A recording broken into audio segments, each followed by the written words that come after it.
So this is Matt Thomas back with the Arturia organs for Sonic Academy. So we've looked at the sort of additive synthesis done with the drawbars or the tabs. So now we've got these kind of big slabs of sound. They're kind of static. One of the things about organs is they don't really sort of have the same kind of movement as a synthesizer oscillator. They tend to be pretty stable and they just sort of sit there chucking out this big solid wall of sound, which when you want it is actually a really wonderful thing. If you're going to hold big drony chords, you should be dialing up an organ. Don't waste your time trying to make a synth sort of sit there being massive and solid. It's just going to whoosh around and do all kinds of stuff. Organs just hold that solid tone.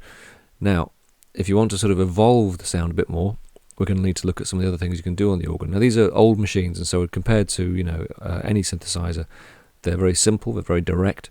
So first thing we're going to look at is vibrato. So you'll have encountered this, I'm sure, on subtractive synthesizers. And essentially all it is routing a slight kind of modulation to the pitch, which we call vibrato. That's the musical name for it. It's a bit like sending an LFO into the pitch section. So without vibrato it's this. Okay, and then just here there's a vib switch and it simply turns vibrato on for all the sections of the organ. There's nothing clever going on here, you just turn vibrato on.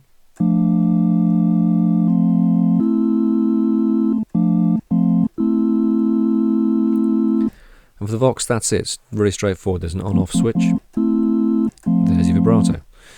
If we listen to some of the other organs, we can hear on the B3 that there's a slightly more interesting vibrato section. So, okay, so here we go again. We've got...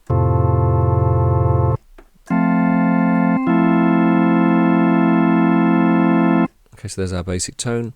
Stick some vibrato on. Up here we've got a separate control this time for vibrato on the upper or lower manuals. So we'll stick it on the upper where we're playing.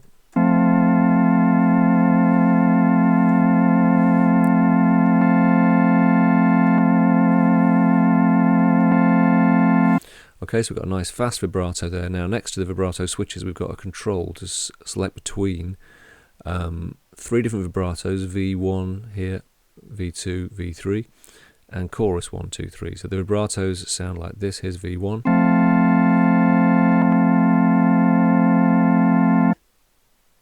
V2, a bit more wobbly, and V3,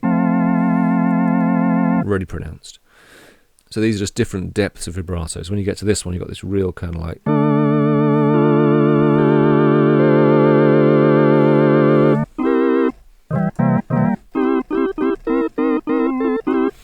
quite a bluesy sound. If you're going to be holding big long chords, you'll sort of really hear the wobble, but if you're just kind of flicking through notes quickly, it's got quite a nice kind of rounded, moving, wobbly sort of tone to it that you don't really pick up on because it's so fast. So as well as the vibratos, we've got choruses, so take it down to C1. Now it starts to sound like quite a classic sort of Hammond sound now. You're starting to think, oh yeah, okay, this is a Hammond organ I've sort of heard on records and stuff.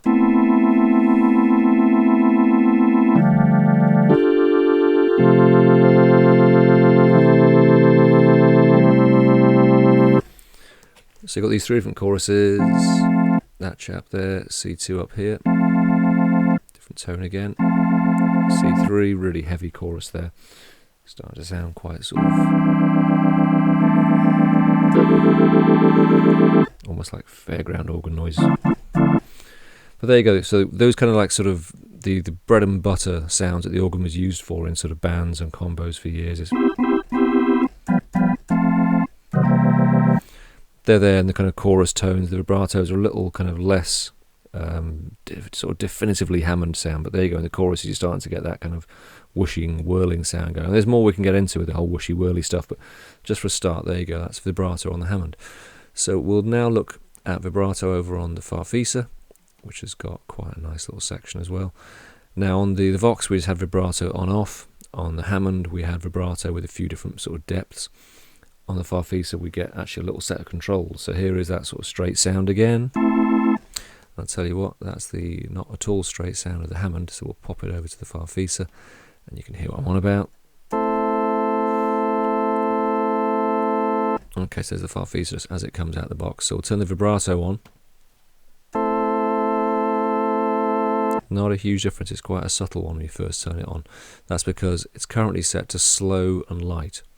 Now if I set it to heavy, we'll hear it a little clearer. can hear it coming in now. If I set to fast, you'll really hear it.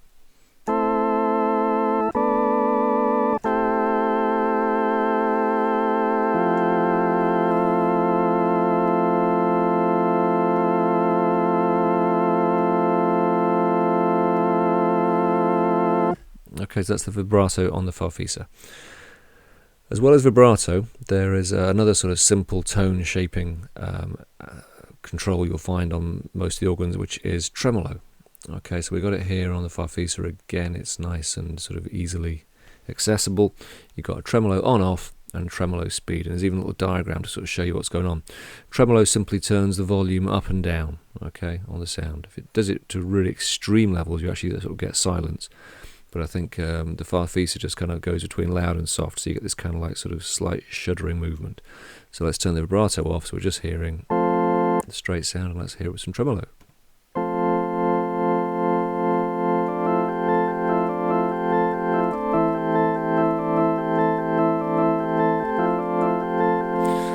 Okay, now let's take that a bit faster.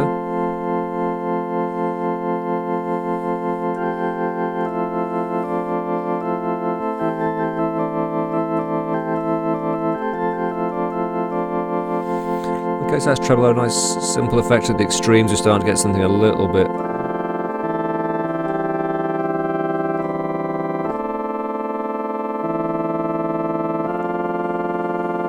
that's a bit kind of like sort of electronic and mad sounding. That could be a nice little lead sound.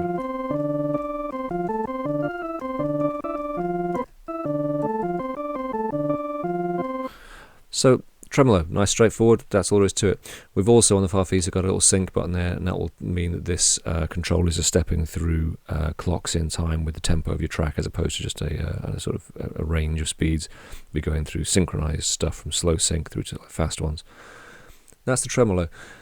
Over on the Vox, let's flick back over here.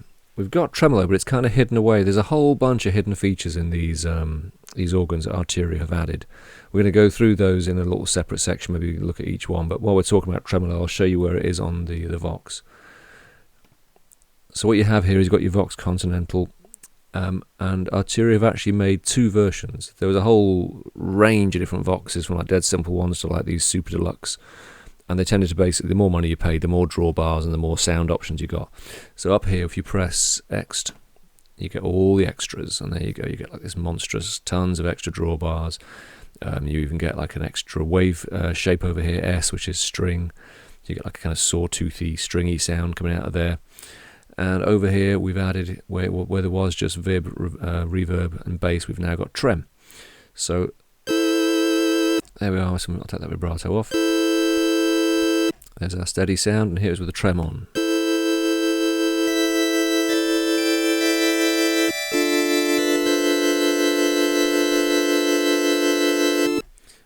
Okay, so that's how you get trem going on the Vox.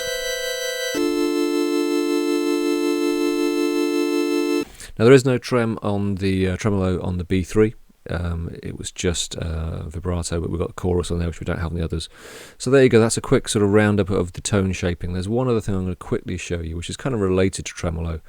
It kind of is tremolo, but given a different name. But you know what? If they give it a different name, I don't mind giving it a different name too. Farfisa have got a thing called repeat on the Farfisa, so there's a repeat on-off switch here. That tremolo's off, yeah, tremolo's off. Okay, so repeat on. So over here, we're getting the slow spacing as it's shown, like, you know, quite a gap between each line. Over here, the lines are close together for each repeat.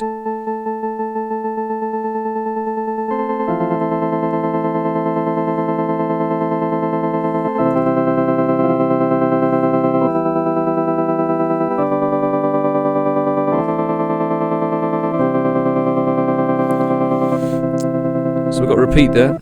Essentially just a really overly stressed tremolo that gives you actually like the impression of notes repeating.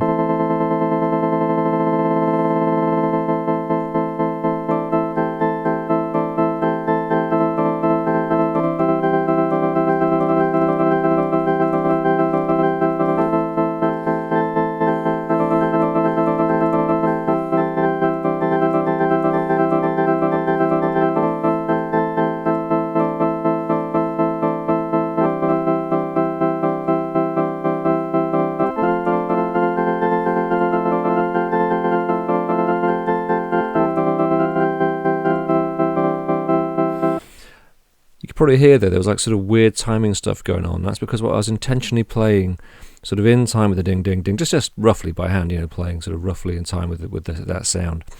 Then if you play minutely faster, minutely slower, you get these weird little bits of sort of timing shift going on. It's a weird little trick. People like Steve Reich and stuff have made whole compositions about stuff going slowly in and out of time. When you've got something like that, which is just trotting out like a ding ding ding ding ding ding ding timing, if you play notes slightly ahead and behind it as well, you get really interesting stuff going on. So have a play with that. That's not sort of not some complicated sequencing thing. It's just simply set a repeating rhythm and just play ahead and behind of it ever so slightly. So there you go. That's repeat, tremolo, vibrato. The three main sound shapers on here. Now what we're going to look at next, which is common to all the organs, is what's called percussion, which is like a little bit of bite on the front of the note so that it actually sort of sings out when you first hit it. We'll look at that next.